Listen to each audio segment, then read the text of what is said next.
आज हम आपको उस देश की हकीकत दिखाने जा रहे हैं जो भारत से लड़ने के सपने तो देखता है, लेकिन अपने पुलिस वालों को सैलरी देने की औकात भी खो चुका है। जी हां, हम बात कर रहे हैं पाकिस्तान की। एक तरफ इनकी जनता एक एक रोटी के लिए मोहताज है, पुलिस वाले कैमरे पर रो रहे हैं कि 6 महीने की सैलरी नहीं मिली, और दूसरी तरफ इनके army chief general Asim Munir खुद को सुप्रीम कमांडर घोषित कर देश का खजाना लूटने में लगे हैं। आज के वीडियो में हम पाकिस्तान की बदहाली का पूरा कच्चा चिट्ठा खोलेंगे। कैसे वहां की जीडीपी मर चुकी है, पूर्व पीएम जेल में है और सेना कैसे देश को दीमक की तरह चाट रही है। सबसे पहले देखिए ये वीडियो। ये कोई आम आदमी नहीं, पाकिस्तान के खैबर पख्तूनख्वा की टूरिज्म पुलिस का जवान है। इसकी आंखों में आंसू हैं और जुबान पर सिर्फ एक शिकायत। 6 महीने हो गए, 1 रुपया सैलरी नहीं मिली।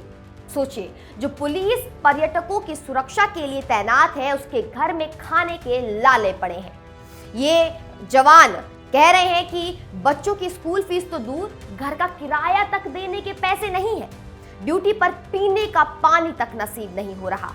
लेकिन ये हाल सिर्फ पुलिस का नहीं है। सिंध प्रांत में सरकारी कर्मचारियों की सैलरी भी अटकी पड़ी है।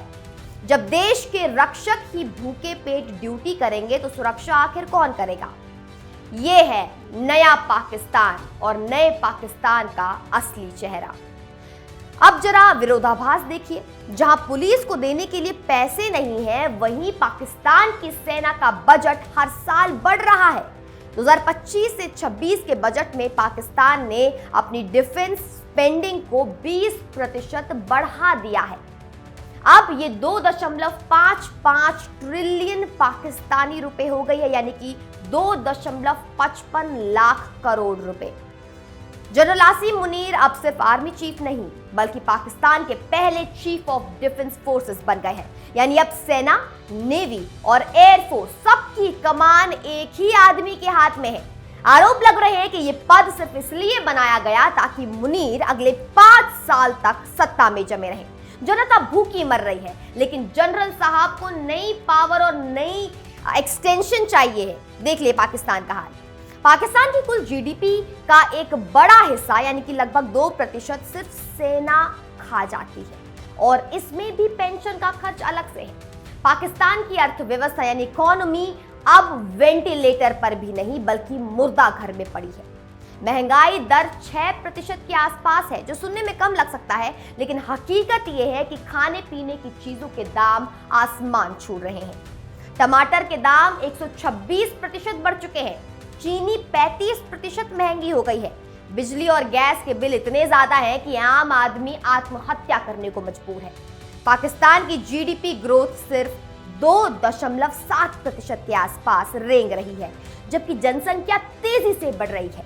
देश चलाने के लिए सरकार को हर छोटी बड़ी चीज के लिए IMF यानी कि इंटरनेशनल मॉनेटरी फंड के सामने कटोरा लेकर खड़ा होना पड़ता है, और IMF की शर्तें इतनी कड़ी है कि सरकार जनता पर टैक्स का बोझ डालती जा रही है। राजनीति का हाल तो और भी बुरा है। देश का पूर्व प्रधानमंत्री और सबसे लोकप्रिय नेता इमरान खान पिछले 1 साल से ज्यादा समय से अडियाला जेल में बंद है। उनकी पार्टी को खत्म करने की पूरी कोशिश की जा रही है। बीच में अफवाह उड़ी कि इमरान खान की जेल में मौत हो गई है। हालांकि सरकार ने इसे नकार दिया, लेकिन सच्चाई यह है कि पाकिस्तान में अब लोकतंत्र नाम की कोई चीज नहीं बची है। सरकार सिर्फ सेना की कठपुतली है। शहबाज शरीफ नाम के प्रधानमंत्री हैं, लेकिन असली फैसले रावलपिंडी GHQ में जनरल मुनीर लेते हैं। भविष्य और भी डरावना है।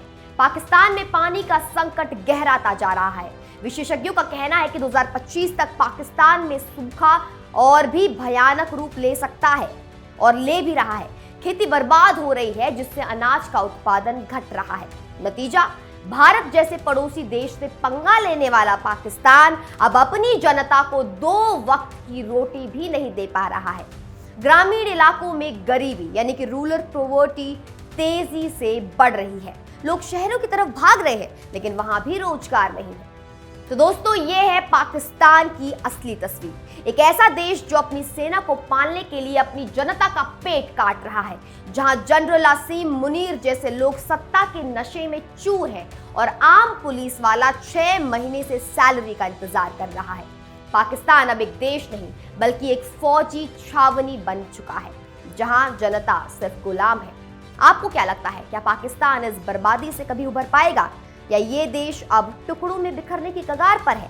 कमेंट में अपनी राय जरूर दें और अगर आपको ये रिपोर्ट पसंद आई हो तो शेयर करना ना भूलें। आप देख रहे थे इंडिया न्यूज का डिजिटल प्लेटफॉर्म। मैं आपके साथ निकिता रावत, फिर मिलती हूँ कुछ ऐसे ही वीडियोस के साथ। देखने के लिए धन्यवाद।